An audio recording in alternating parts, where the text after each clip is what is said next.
आज ହେଉଛି ଆମ ପାଇଁ ବହୁତ ହି ଗୋଟେ ସ୍ପେଶାଲ ଡେ କାହିଁକି ନା ଆଜି ଆମ ବାହାଘର 10 ବର୍ଷ ପୂର୍ବକୁ ଯାଉଛି। ଆଉ ଯେମିତି ବି ହଉ ହସରେ ଖୁସିରେ ଲୁହରେ ରାଗ ଝଗଡ଼ା ଏସବୁରେ ଆମର 10 ବର୍ଷ ବିତିଗଲାଣି ଜଣାପଡ଼ୁନି ଟାଇମ୍ କେମିତି ଫାଷ୍ଟ ଚାଲିଛି। ତ ଯାହା ବି ହଉ ମୁଁ ଗାଧୁଆ ପାଧୁଆ ସାରିକି ଠାକୁର ପୂଜା ସାରିକି ବାହାରି ପଡ଼ିଲି ସ୍କୁଲ।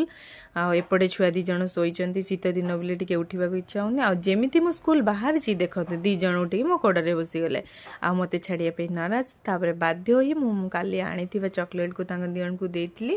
ଆଉ ଚକୋଲେଟ୍ ଲୋଭରେ ସେମାନେ ମୋତେ ସ୍କୁଲ ଯିବାକୁ ଦେଇଥିଲେ। ଆଉ ଯେ ବି ମୋର ସ୍ପେଶାଲ ଡେ ହଉ ମୁଁ କେବେ ବି ସ୍କୁଲ ବନ୍ଦ କରିନଥାଏ କାହିଁକିନା ମୋତେ ଏମାନଙ୍କ ସହିତ ମୋ ସ୍ପେଶାଲ ଡେ ସେଲିବ୍ରେଟ୍ କରିବାକୁ ବହୁତ ଭଲ ଲାଗେ। ତ ମୁଁ ନେଇଥିବା ମିଠା ସମସ୍ତଙ୍କୁ ଦେଇଥିଲି ଛୁଆମାନଙ୍କୁ। ତାପରେ ଆଜି ଆମର ସ୍କୁଲରେ ଜୋତା ଦେବାର ଥିଲା। ଜୋତା ଟୋପି ସମସ୍ତଙ୍କୁ ସାଇଜ୍ କରିକି ସମସ୍ତଙ୍କୁ ବାଣ୍ଟି ଦିଆହେଇଥିଲା। ଆଉ ଏଠି ଦେଖନ୍ତି ହସୁଛି କେତେ ବଡ଼ ତାକୁ ସକ୍ସଟେ ମିଳିଛି।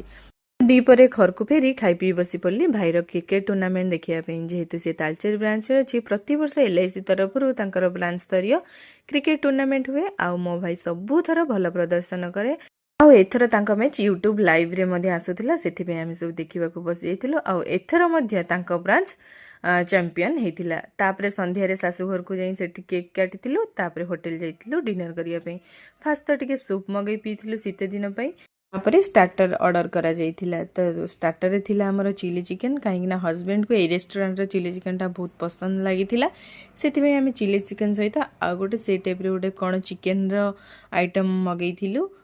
ସେଇଟା ବି ଟିକେ ଚଟପଟି ଥିଲା, ଟେଷ୍ଟି ମଧ୍ୟ ଲାଗୁଥିଲା। ଆଉ ଏସବୁ ଖାଇସାରିଲା ପରେ ମୋ ପେଟରେ ଟିକେ ଜାଗା ନଥାଏ, କିନ୍ତୁ ମେନ୍ କୋର୍ସ ପାଇଁ ପଛେ ମୋ ପେଟରେ ଜାଗା ନଥାଉ କିନ୍ତୁ ମସଲା କୋଲ୍ଡ ଡ୍ରିଙ୍କ୍ସଟା ମୁଁ ନିହାତି ପିଏ। କେହି ନ ପିଇଲେ ମଧ୍ୟ ପିଏ। ଆଉ ସେମାନେ ସେମାନଙ୍କର ସବୁ କୋଲ୍ଡ ଡ୍ରିଙ୍କ୍ସ ଅଲଗା ମଗେଇଥିଲେ ଆଉ ମୋ ପାଇଁ 2ଟା ଯାକ ମଗାଯାଇଥିଲା। ଆଉ ଆମେ ତାକୁ ସେୟାର କରିକି ପିଇଥିଲୁ। ଯେହେତୁ ପାଇନାପଲ୍ ମୁଁ ମଗେଇଥିଲି ଆଉ ହଜବେଣ୍ଡ ଲିଚିର ଡ୍ରିଙ୍କ୍ସ ମଗେଇଥିଲେ, ତା ସହିତ ମୋର ମସଲା କୋଲ୍ଡ ଡ୍ରିଙ୍କ୍ସ ଥିଲା। ତ ଏସବୁକୁ ଆମେ ମିଶେଇ ପିଇ ଏତେ ସବୁ ଜିନିଷ ଖାଇସାରିଲା ପରେ ଆଉ ମେନ୍ କୋର୍ସ ପାଇଁ ଇଚ୍ଛା ନଥିଲା। ତେଣୁ ଆମେ ହାଲକା ଫୁଲକା ଖାଇବୁ ବୋଲି ଭାବିଲୁ ଆଉ ଗୋଟେ ତନ୍ଦୁରୀ ଚିକେନଟେ ଅର୍ଡ଼ର କରିଥିଲୁ। ତାପରେ ଆସି ଯାଇକି ଗରମ ଗରମ ତନ୍ଦୁରୀ ଚିକେନ୍ ଆସିଯାଇଥିଲା। ଆଉ ଯେତେବେଳେ ବି ତନ୍ଦୁରୀ ଚିକେନ୍ ଆସେ ମୋ ଆଖିଟା ଏତେ ସବୁବେଳେ ଲେଗ୍ ପିସ୍ ଉପରେ। ଆଉ ମୁଁ ସେଇ ଗୋଟେ ଲେଗ୍ ପିସ୍ରେ ନେଇକି ମୋର ପେଟ ପୁରି ଯାଇଥିଲା।